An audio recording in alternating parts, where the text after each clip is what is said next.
বাংলাদেশের বান্ধার কারণে আমরা বিভিন্ন এলাকা বাণিজ্য জায়গা জমি ধান ফসল নষ্ট হইতে আছে, ক্ষেত কৃষি। আচ্ছা, তো এটা কি এখনকার ঘটনা? এর আগে কি এই ধরনের ঘটনা ঘটছে?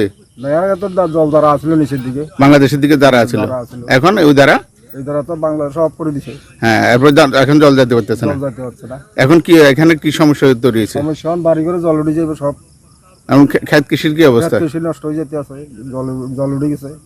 আমাদের এখানে সমস্যা হয়েছে যে মাত্র গতকালকের একদিনের যে বৃষ্টির জল বাংলাদেশের এই বাঁধের ফলে এখান দিয়ে যেই জল জমছে, এটা এখন এমন একটা পরিস্থিতি ভয়াবহ রূপ নিয়েছে।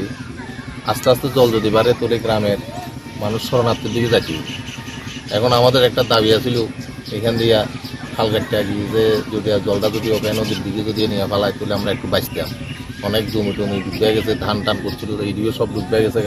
এখন আস্তে আস্তে বাড়িঘরের দিকে উঠতে আছে, সবাই আইছে এখানে আধিকর্তারা, তারা দেখবেও লিখেছে এটা যদি অতি তাড়াতাড়ি সত্তর কাজটা যদি করে তাহলে আমরা খুব উপকৃত হইতাম। আগে এই জলটা কোন দিক দিয়ে যেত?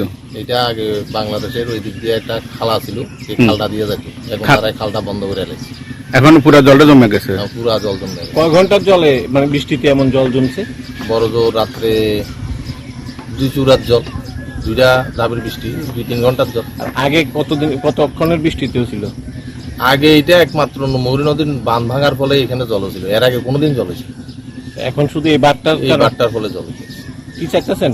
এখন আমরা চাইতে আছি এখান দিয়ে যদি একটা খাল কাটটা যদি নদীর মধ্যে নিয়ে পালায় তুলে তো ভালো, ওই মৌরী অবেয়া নদীর মধ্যে নিয়ে পালায়, মানে এদিক দিয়ে যেটা আছে ওই দিক দিয়ে ওইখান দিয়ে একটা খালের দরকার। খালের